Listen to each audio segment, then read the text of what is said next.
being back in Switzerland. I first came to Switzerland in the spring of 1952.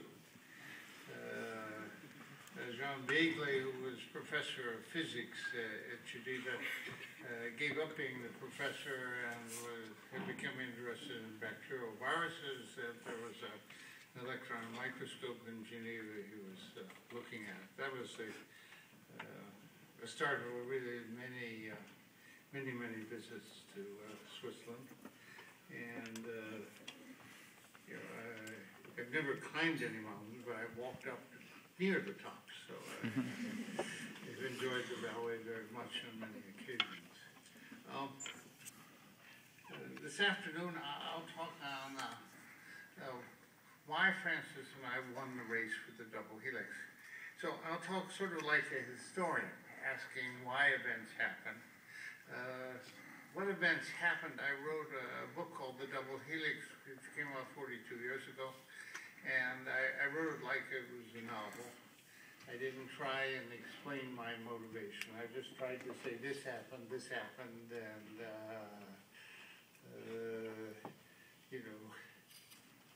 and tried to, give the story not as an intellectual story, but as a story of human beings. It became a bestseller, and they eventually, the BBC made a movie. They were thinking of a movie in which I was going to be played by Richard Dreyfuss. He's about that tall. And so I didn't look forward to Richard Dreyfuss, but then the BBC did a docudrama and never appeared in the movie theaters, but I was played by Jeff Goldblum. And he's tall, not a very good tennis player, but he really is orthogonal to everything else. He doesn't relate, in a simple way, and so he's a very good actor, and there was only two main people in the BBC thing, I and Rosalind Franklin. She was played by Juliet Stevenson. Francis Crick, they made a non-entity because they said in 2 hours you can only have two main characters. But I always thought Francis was the main character and I was the minor one, and so but they made it this way. Figuring, an American in England, it would be a better story, thing. And they made it a race for the Nobel Prize. And whereas Francis and I always thought, yes, it was, but we weren't racing for a Nobel Prize, but we were trying to really show that God was unnecessary. Yeah. We wanted to understand life without a God. That was it. So that was our main motivation. If we, destroyed the need of a God, then fine. Nobel Prize is fine. But that wasn't our main motivation. Was really understanding science. Okay. So. I wrote a book once, came out 3 years ago, a sort of autobiography of my life up on age 48 or something like that, which looked back in my life and sort of at the end of every chapter gave some rules for why I was able to go on to the next stage. Why I got through high school, why college was a success, why graduate school worked, and then finally the chapter, why we found the double helix. And so, if you want to think of me, nature versus nurture, I'm still really a big nature person. Genes are important, as my whole life. And, if your genes fail, your nurture can't help you. Okay. But nurture is very, very important. That is, for my discovery, if I hadn't had almost perfect nurture, I would have never made the discovery. So,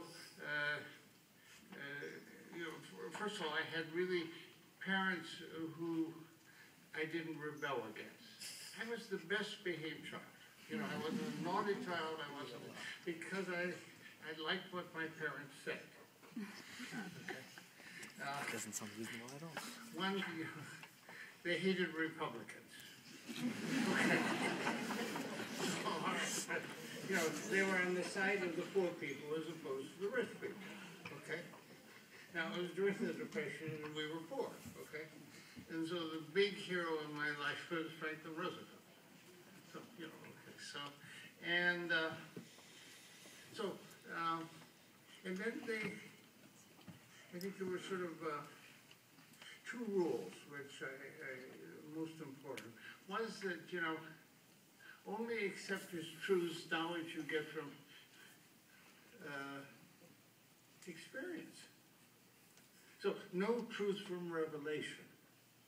Okay, you don't believe in someone, you have to have a reason for it, you know, based in experience. Okay, so that's saying reject religion, just, you know, which is all just revelation. Okay, so I was never held back by anything except what I thought there was reason to believe. Then there was a sort of social reason, which was never say something you don't believe in order to get social acceptance. Okay? Now, my sister was just the opposite. She wanted friends. But you know, friends were really much less important than the truth. So, I was a total social failure. So, you know, through the age of, you know, say 20. You know, yeah, I was, you know, I didn't ever say anything to please someone else, except my parents. You know, yes, you know, but, you know, I wasn't trying to pretend I was something I wasn't. So I think it was very important, and don't be a hypocrite. So just don't be a hypocrite. Don't say things you don't believe in order to sort of, because if you have to be a hypocrite, you shouldn't be there. Okay. Now, my father, you know, he had he's in business, so he couldn't talk, you know, that he liked Roosevelt. So he just kept his mouth shut. So, you know, if you're in an environment where, you know, just don't say things to gain friends, but under some circumstances it pays to say nothing. Okay. So that was, and then I got to the University of Chicago, and there I guess the most important thing was that there's what's happened and why things happen. So there are facts and ideas. You know, an idea tries to put together reasons why something happened. So I was always motivated to try and, you know, I was interested not in the facts of history, but why the facts occurred. You know, you know, why one country won a war or not who won, but, you know, what things happened, or why the Reformation happened. Why, you know, we have the articles of the Constitution, why those particular ones. So I got a really intellectual history. And the other was that at Chicago we were told that it was a waste of time, don't learn unimportant ideas. Just don't learn something that's unimportant. And so the whole idea was to read the great books of Western civilization. There was no worry about other civilizations. The only civilization that was great was Western. So it wasn't, you know, mysticism of the East or anything like that. It was, you know, Northern Europe, basically. You know, started with slightly older. So I was raised on the great books, not textbooks. So I think I came out cultured. And the president, who was really the only remarkable college president, I think, ever in the United States, Robert Hutchins, he saw education as to prepare you for greatness.